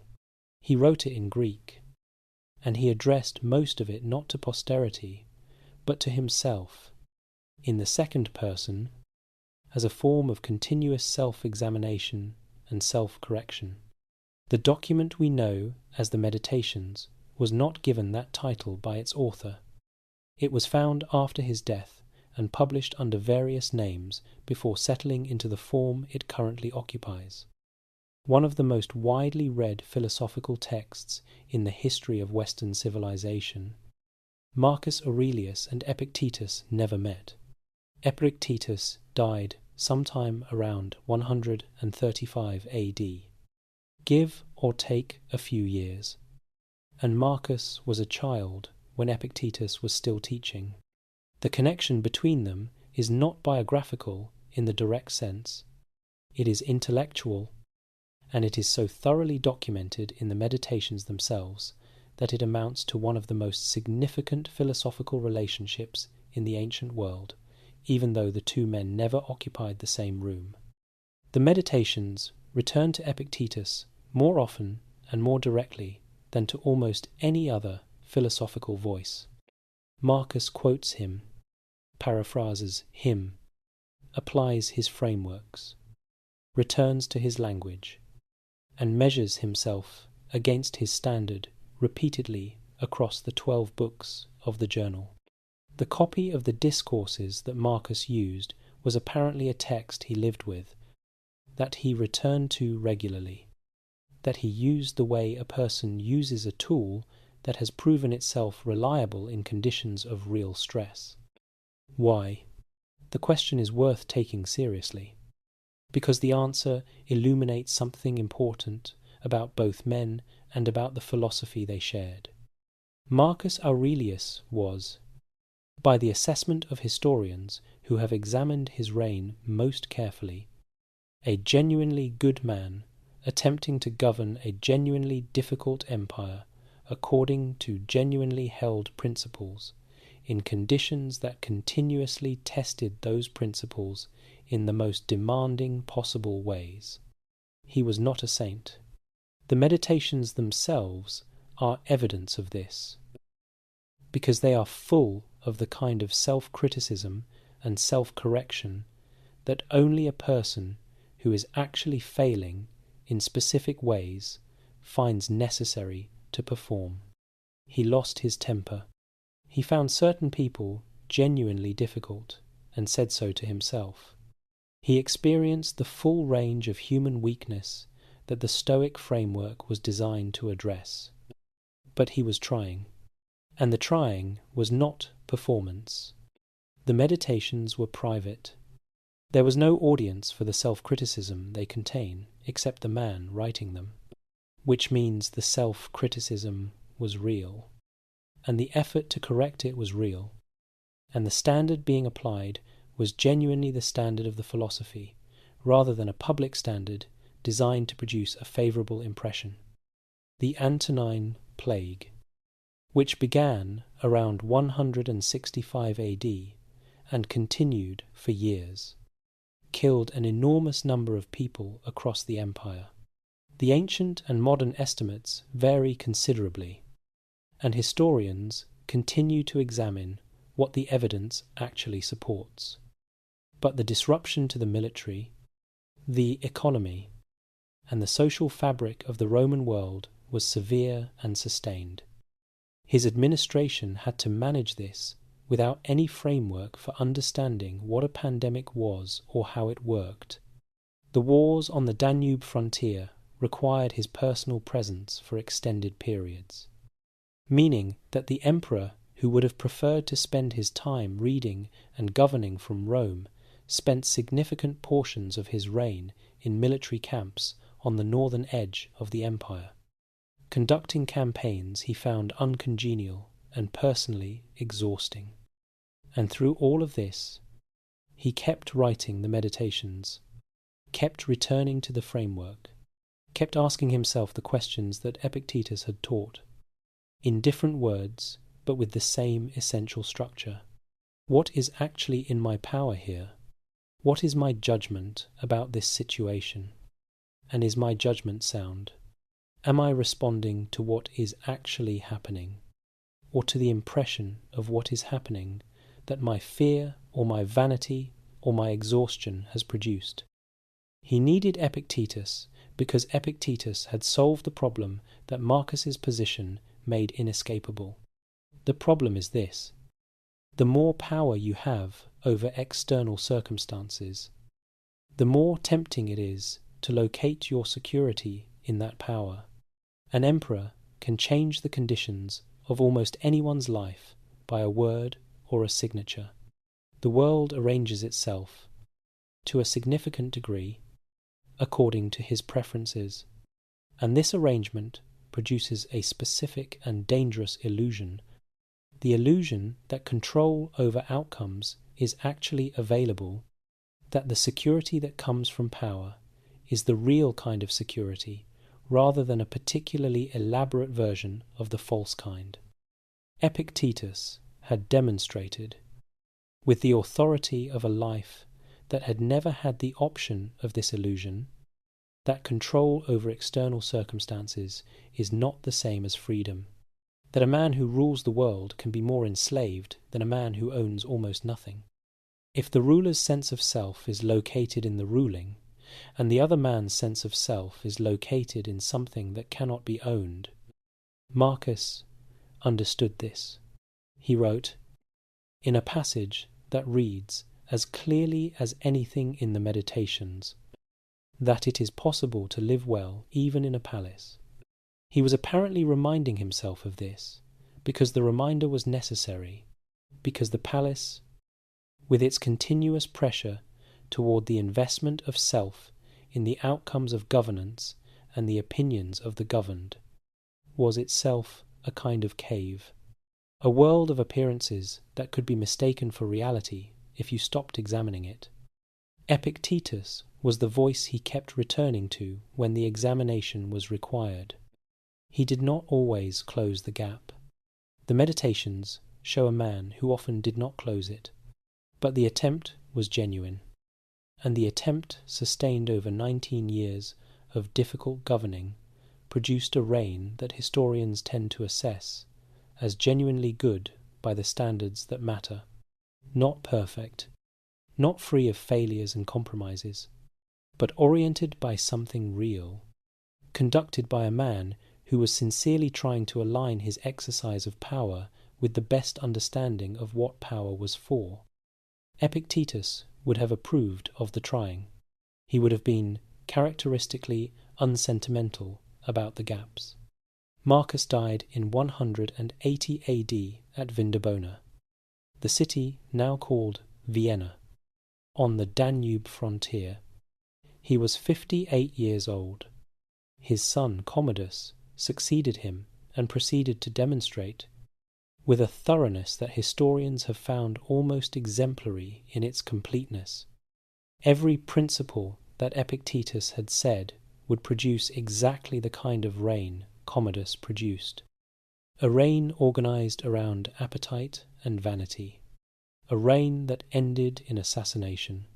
A reign that the Senate condemned in terms that echoed, with unintentional precision, the diagnosis that the philosopher of Nicopolis had offered 2 generations before, the emperor who had tried to live the philosophy, and the emperor who had not, placed side by side by the accident of succession, illustrated the argument better than any lecture could have. Epictetus did not live to see it, but in a certain sense, he had already seen it. He had been watching the same argument play out, with different actors, in different costumes, for as long as he had been paying attention, in the household of Epaphroditus, in the corridors of Nero's Rome, in the faces of the powerful men who came to Nicopolis to ask him questions about freedom and went home to lives that were, by his analysis, considerably less free than they imagined. The argument was always the same.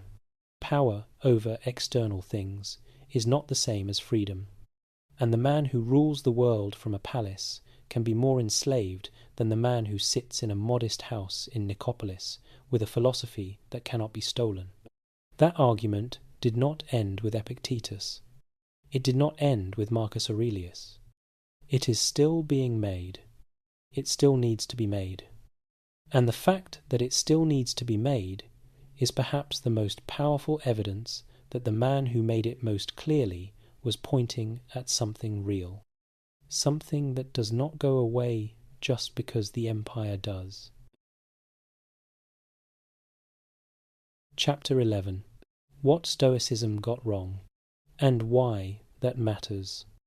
There has been a version of this story, told many times in many forms, that ends with a simple conclusion. Epictetus was right. The philosophy works. Apply it to your life, and the results will follow.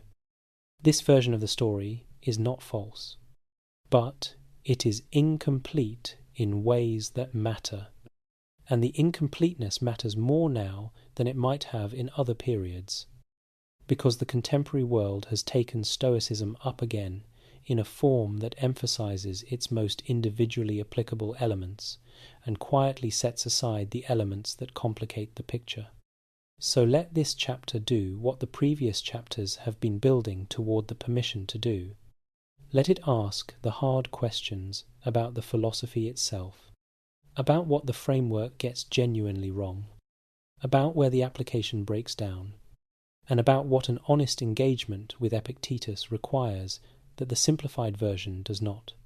The first and most important criticism is one that the philosophy itself creates the conditions for.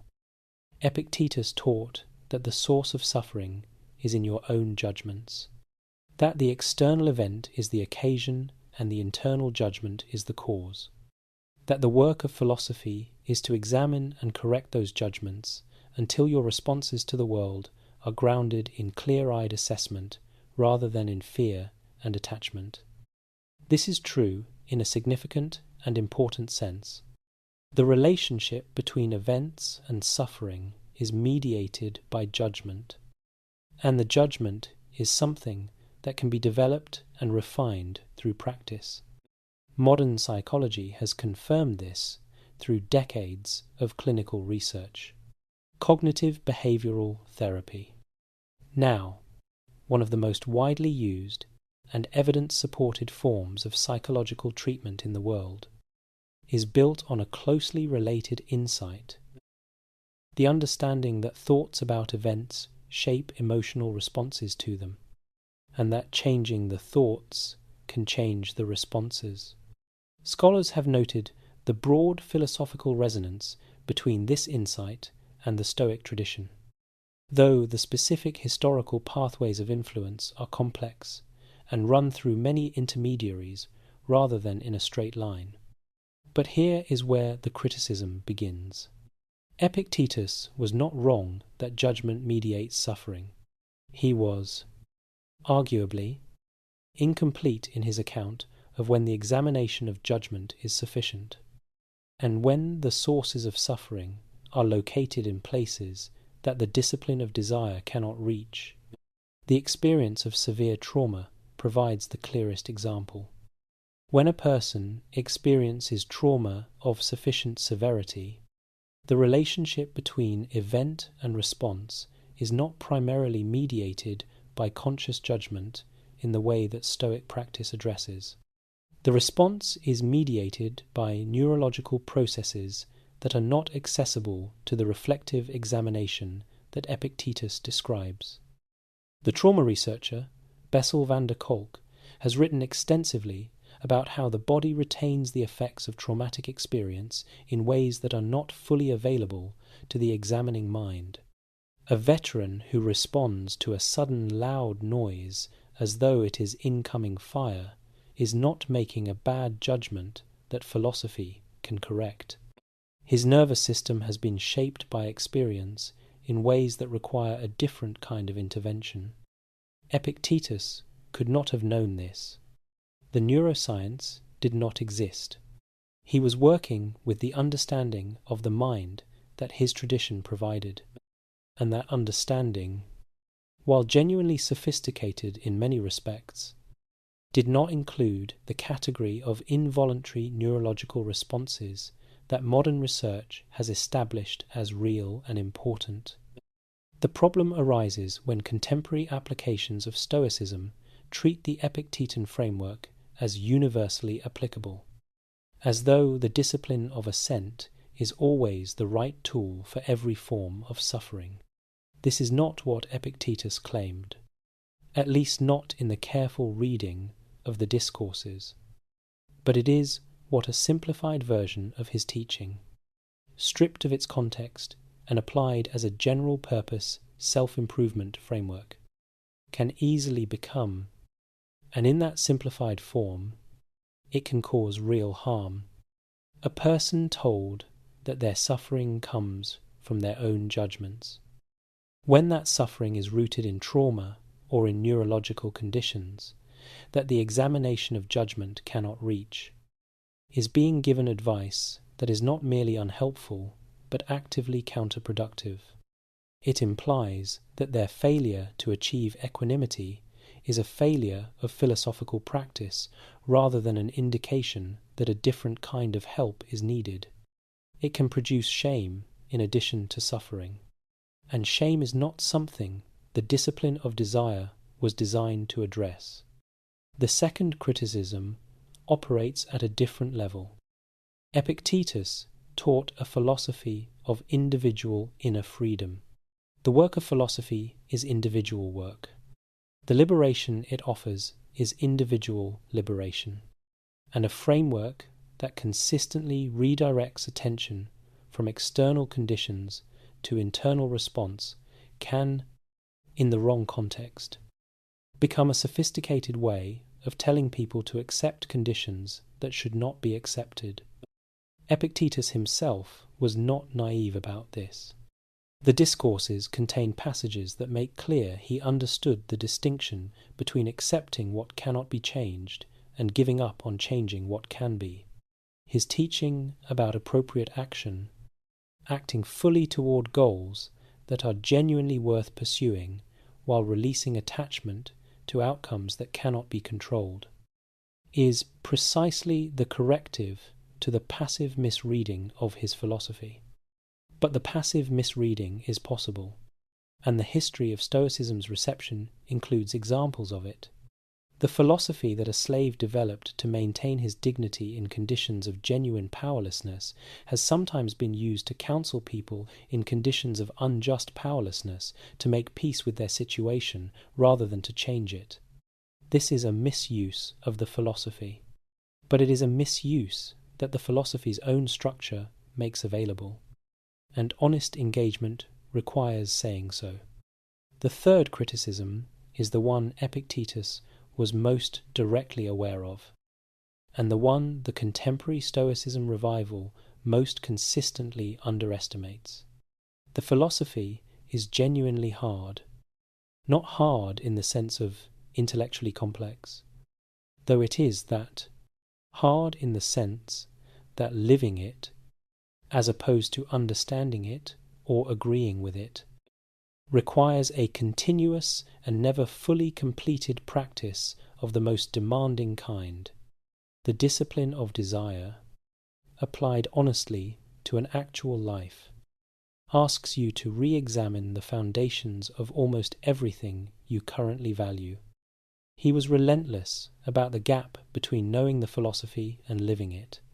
The Discourses are full of passages in which he identifies the specific ways that people use philosophical vocabulary to describe a state they have not actually reached, citing the dichotomy of control in conversations while quietly continuing to organize their lives around the control of things they cannot control. He called this being a philosopher in name only. The contemporary Stoicism that appears in best-selling books and productivity podcasts and corporate wellness programs has a complicated relationship with this criticism. Much of it is genuine in its intention and genuinely useful in its specific applications. But the version that is easiest to package and sell is also the version furthest from what Epictetus was actually asking of people. The packaging tends to present the philosophy as a tool for getting more of what you already want, rather than as a fundamental examination of whether what you want is the right thing to want. Epictetus would have asked a specific question in response to this, not an aggressive question. Apricize 1. Is the philosophy changing the things you value, or just making you more efficient at pursuing the things you already valued?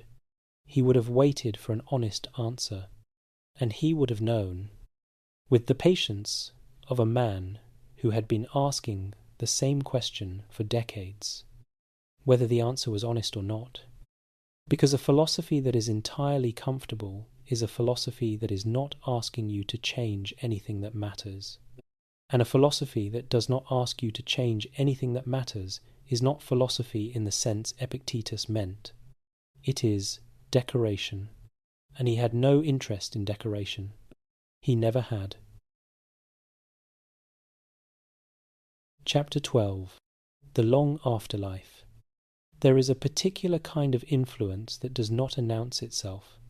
It does not arrive with a monument or a dedication ceremony. It arrives the way water arrives in a landscape, finding the available channels, shaping the ground, so gradually that the people standing on that ground do not always notice that the shape has changed until they try to describe it and find that the description requires a vocabulary goes Rafe and how they did not have before. Epictetus has had that kind of influence. Not the influence that puts a name on a building or a face on a coin. The influence that changes how people think about what they are and what they are for. Quietly and continuously, across 20 centuries of Western history. He died sometime around 135 AD. The school at Nicopolis continued after his death. Though without the specific quality of presence that the accounts of his teaching describe, no single successor inherited his combination of lived authority and philosophical clarity.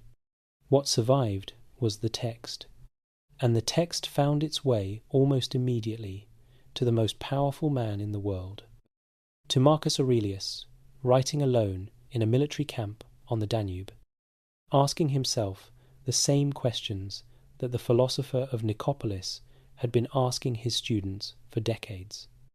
That is already a remarkable afterlife for the words of a former slave, but it was only the beginning. The centuries that followed carried his teaching through many hands and many contexts. The Enchiridion was copied in Byzantine scholarly culture as part of the classical curriculum. When the Renaissance began recovering the ancient world in full, it was among the first classical philosophical texts to be printed, reaching an audience that manuscript culture could never have provided. Michel de Montaigne, whose essays are among the founding documents of the modern Western literary tradition, engaged extensively with the Stoic framework, testing it, questioning it, finding it useful in some respects and insufficient in others, carrying something of the same honest quality of inquiry that Epictetus had valued in his own classroom, conducted now across 14 centuries and through the medium of a writer interrogating a text. The text travelled. It persisted. It kept being discovered by people who needed what it contained. But the full weight of what Epictetus was teaching became most visible not in libraries or lecture halls. It became most visible in the places where the question he had been answering all his life became unavoidable. Viktor Frankl was a Viennese psychiatrist who survived the Nazi concentration camps. His account of that experience, published after the war under the title Man's Search for Meaning, became one of the most widely read books of the 20th century. At the centre of Frankl's account is a claim that anyone who has read the Discourses will recognize immediately, though Frankl developed it within his own therapeutic and philosophical framework, rather than explicitly within the Stoic tradition. He wrote that between stimulus and response there is a space, and in that space is our power to choose our response. In our response lies our growth and our freedom. The resonance with the discipline of assent, with the pause between impression and reaction that Epictetus had been teaching in Nicopolis nearly 2,000 years earlier, is not coincidental. It is the same insight, arrived at again, under conditions that made it unavoidable. And then there is James Stockdale. Stockdale was an American naval aviator who was shot down over Vietnam in 1965 and spent 7.5 years as a prisoner of war, including extended periods of solitary confinement and torture. He had been reading Epictetus before his deployment. He had the Enchiridions framework with him in the only form available inside a prison camp, memorized, internalized, applied daily to conditions that were specifically designed to destroy exactly the kind of inner stability that Epictetan practice was designed to build. He endured. He came home. He later wrote and spoke extensively about what had happened and what had helped. He was direct about the connection. He credited the framework not with making the experience painless, but with providing something more specific and more essential, a way of locating the self in a place that the external conditions could pressure but could not fully reach. The circle that closes here is not sentimental. It is structural. A man in captivity, in conditions of physical vulnerability and social powerlessness, reaching for the framework that a man in captivity had developed nearly 2 millennia before him, and finding that it held. The question Epictetus had been asking since he was a boy in Hierapolis, the question he had answered in a household in Rome and a school in Nicopolis, and a text that Arrian wrote down, because he understood that what he was hearing needed to be preserved. That question keeps arriving in the places where it cannot be avoided. What is actually yours? When everything that can be taken has been taken, what remains? People keep finding the answer. In books and in prison camps and in the quiet of an ordinary difficult day when the things they had counted on have not held. In the moment between the stimulus and the response, in the pause before the impression is accepted as a fact, in all the places where a human being, facing the full weight of what the world can do, discovers that something in them is still standing.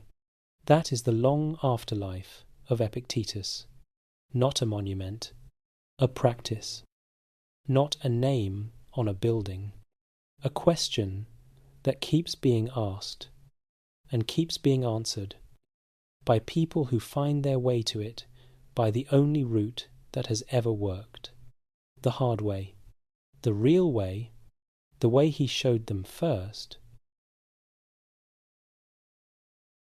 Chapter 13.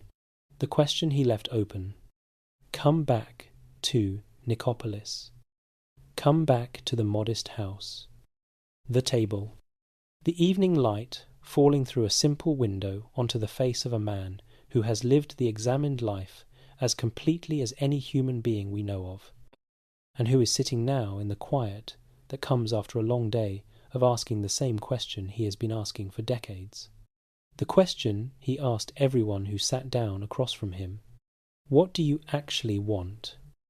Not what your family wants for you, not what your culture has decided is worth wanting, not the thing that the last successful person you admired seemed to have, the thing you have been quietly pursuing under the assumption that if you got it, something would finally settle in you that has not yet settled.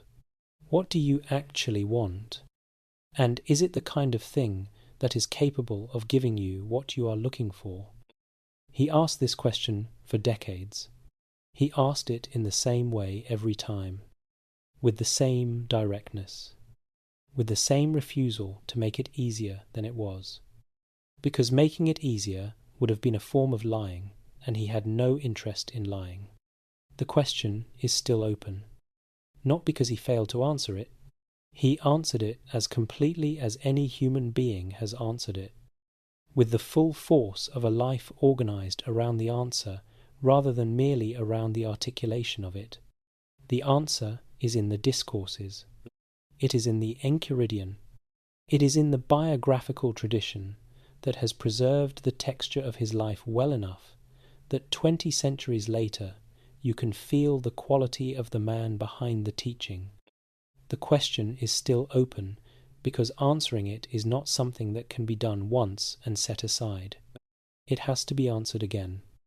In each new circumstance, by each new person who encounters the conditions that make the question unavoidable, and the conditions that make it unavoidable are the permanent conditions of a human life. The conditions of limitation and loss and uncertainty, and the continuous discovery that the things you thought would settle you have not settled you in the way you expected them to. These conditions do not change, and that is why he is still being read. Not because he was the most systematic philosopher the ancient world produced, not because his prose is the most beautiful of the ancient Stoics. He is still being read because the authority behind the teaching is not the authority of argument alone. It is the authority of a life that was, as completely as any life we know of, consistent with the ideas it articulated. He did not just say that freedom is available in the domain of your own judgments and choices. He demonstrated it in the specific conditions of actual enslavement, in the experience of physical limitation, in the disruption of expulsion from a city he had spent decades in the modest life of a school on the edge of an empire where no one would have noticed if he had quietly compromised the standards he was publicly maintaining. He did not compromise them, not perfectly, but consistently enough, across enough years and enough circumstances, that the people who observed him arrived at a judgment the historical record has preserved. He was the thing he was teaching. That is the rarest thing in the history of philosophy. He gave you the framework. He gave you the practice.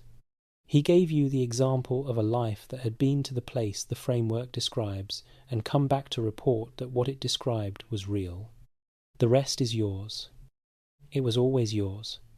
The lamp on the table in a modest house in Nicopolis burned down a long time ago, but the light it was pointing toward, the one that no one can steal, the one that remains when everything that can be taken has been taken, that light is still on. He helped make that possible. Good night.